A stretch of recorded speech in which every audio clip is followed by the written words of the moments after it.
ہم تمہیں tissue paper کی نگاہ سے نہیں دیکھتے، ہم تمہیں اشرف المخلوق کی نگاہ سے دیکھتے ہیں، ہم تمہیں خلیفۃ اللہ سمجھتے ہیں، ہم تمہیں ایک رپورٹ کے برابر نہیں سمجھتے ہیں. تو یہ بہت ضروری ہے. لہٰذا وقت کے امام زمانہ جو اللہ تعالیٰ فرجہ الشریف صلی اللہ علیہ وسلم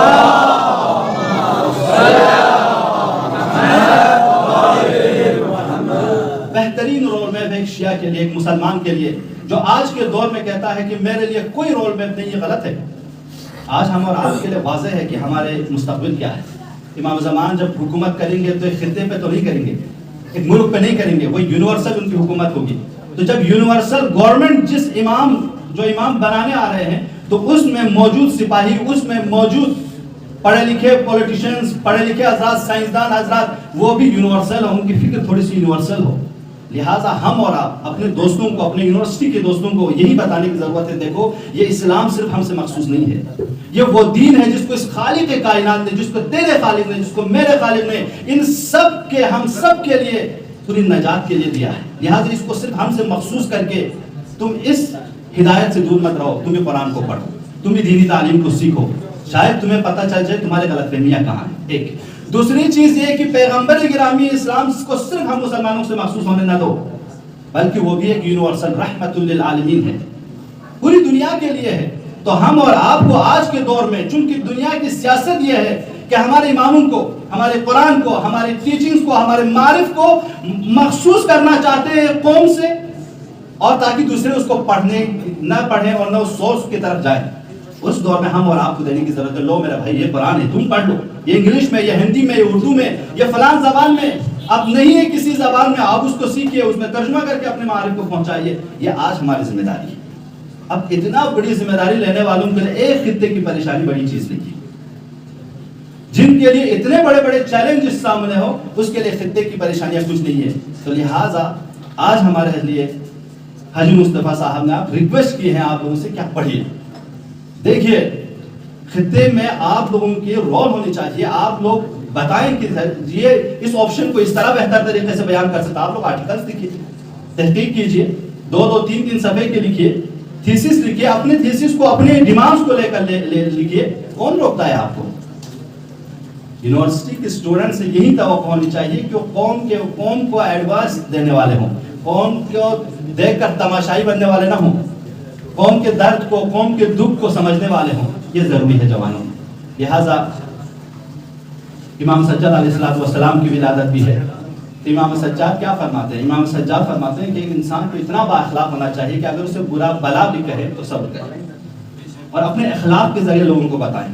امام کے پاس آتا ہے ایک شخص جو انہیں برے بڑے الفاظ سے یاد کرتا ہے.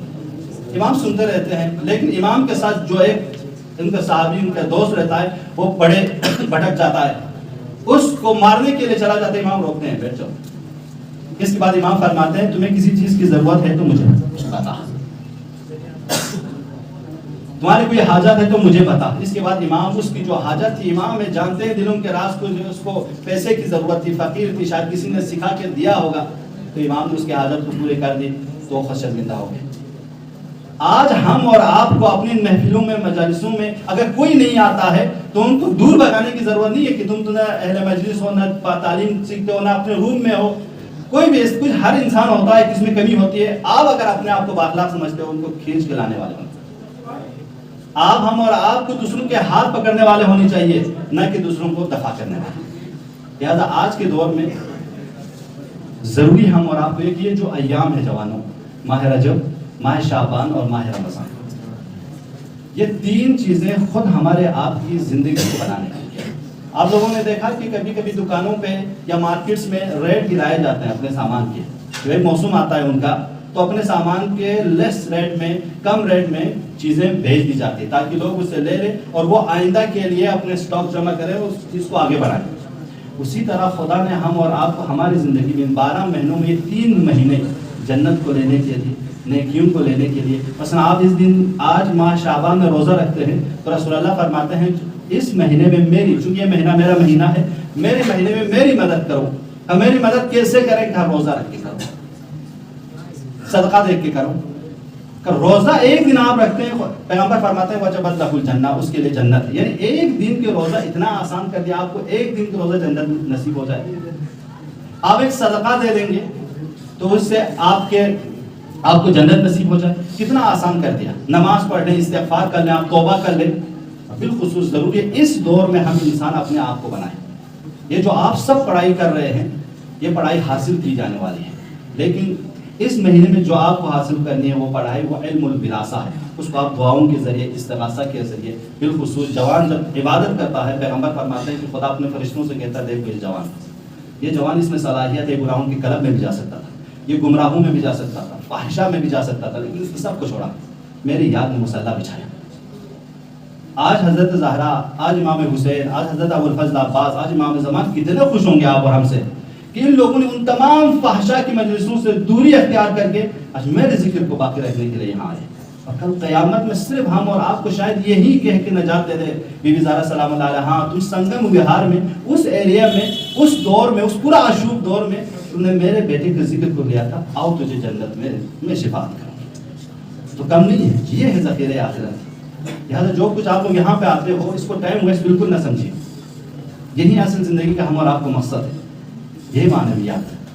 اور ایک چیز ہم اور آپ الحمدللہ اس مسجد میں کافی سالوں سے, میرا خیال میں 2 سال ہو گئے ہم اور آپ اس میں پروگرام کر رہے ہیں, تو ہم اور آپ کی بھی کچھ ذمہ داری ہے. کچھ دوستوں نے یہ اقدام کیا ہے کہ اس مسجد کے لیے, اس جگہ کے لیے فرش کے انتظام کریں, خالی کا انتظام کریں. تو انہوں نے ریکویسٹ کی ہے کہ ہم اور آپ بھی اپنے حسب توفیق جتنا آپ سے بن پاتا ہے, آپ سے نہیں بن پاتا ہے والد کو فون کیجئے, اس طرح کے کام ہے, آپ جتنا دینا چاہے دے دیجئے اس اکاؤنٹ میں, جو ان کا اکاؤنٹ نمبر ہوگا دے دیجئے. اس میں ہم اور آپ بہترین فرش بچھائے, کافرندانہ, جو ہم اور آپ کے لیے اس محلہ والے سنگم وہار کی مومنین جو ہم اور آپ کے لیے دروازہ ہمیشہ کے لیے کھلا رکھتے ہیں, تو ہم اور آپ کی بھی فرض بنتا ہے کہ ہم اور آپ سے جو بن پائے اس حسینیہ کے, اس مسجد کی خدمت کریں. تو میں آپ سب سے بھی گزارش کروں گا حسب توفیق جو بھی آپ سے بن پاتا ہے اس چیز کو, اس اقدام کو بہتر بنانے میں انشاءاللہ آپ سب بھی مدد کیجیے. آخر میں بس دعا کروں گا ایک بار پھر آپ تمام دوستوں کا, اسٹوڈنٹس کا, جنہوں نے آج کی اس مجلس کا اہتمام کیا, ان سب کا میں شکریہ ادا کروں گا. اور دعا کے لیے بالخصوص بہت سے مریض نے, بہت سے لوگوں نے ہم اور آپ کو, جب بھی مجھے تو میسیج یہ آتا ہے آپ جوانوں کے ساتھ, جوانوں کے دل پاک ہوتے ہیں, ان سے کہیے کہ وہ ہمارے لیے دعا کریں. یاد جوانوں بہت سے توقع ہے مریضوں کے. آج آپ جیسے بہت سے جوان جب ہم ہاسپٹلوں میں جاتے ہیں دیکھتے ہیں کہ بیچارے بیڈ پہ پڑے ہوئے ہیں, ہر ایک کے آنسو ہیں, ان کے والدین کی آنکھوں میں آنسو ہیں, تو شاید آج ہم اور آپ کی یہ دعا ان کے لیے باعث شفا ہو. لہٰذا دعا کریں. اب میں یوجیب ہوں, انشاءاللہ سب لوگ پڑھیں گے تعالی مرتبہ جدن پاک کے نام پہ, اس کے بعد رحمت تمام. بسم اللہ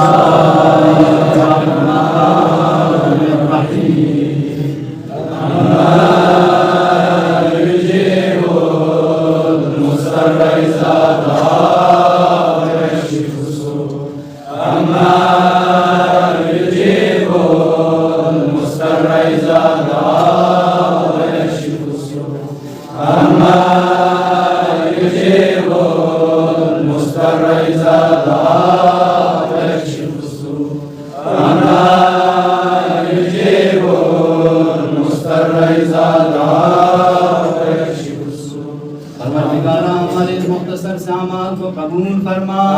پروردگار اس جب میں موجود مومنین مومنات کی جو بھی حاجات ہیں روا فرما. پروردگار ہمارے سارے جوان مومنین, بالخصوص یہاں کے مومنین, ہمارے وہاں سے آئے ہوئے مومنین, پروردگار یہ سب دور دراز سے یہاں آئے ہیں علم حاصل کرنے کے لیے. پروردگار بہت قلیل مدت میں کثیر تعلیم حاصل کرنے کی توفیق عطا فرما. پروردگار ہم سب کو جوانان بنی ہاشم کی سیرت پر عمل کرنے کی توفیق عطا فرما. پروردگار ہم سب کو بصیرت و شعور عنایت فرما. پروردگار وقت کی مولا امام زمانہ کی ظہور میں تعجیل فرما. ان کے اصحاب و انصار میں شامل فرما. پروردگار علماء مراجع بالخصوص مقام معظم رہبری آیت اللہ سیستانی اور دیگر مراجع اپنے حفظ و امان میں رکھ, کی تعلیمات پر عمل کرنے کی توفیق عطا فرما. پروردگار آج ہمارے مرحومین ہمارے محتاج ہیں کہ آج میرا بیٹا, میری بیٹی, میرا دوست میرے لیے دعا کرے گا. پروردگار اگر ہم سے مستحق ثواب ہو چکے ہیں تو اس میں ہمارے مرحومین کو بھی شامل فرما. اللہ عذاب میں ہو تو رہائی فرما. محمد و آل محمد کے ساتھ محشور فرما. پروردگار مریض ہے, مریضہ ہے, اس طرح بیمار پہ ہے, بہت سے لوگوں نے التماس سے دعا کی ہے. پروردگار بحق امام سجاد بیمار کربلا جو بھی بیمار ہیں اسی آن میں شفا عنایت فرما پروردگار ہم سب کو تمام آفات سماوی و ارضی سے محفوظ فرما الہ واحد المؤمنین والمؤمنات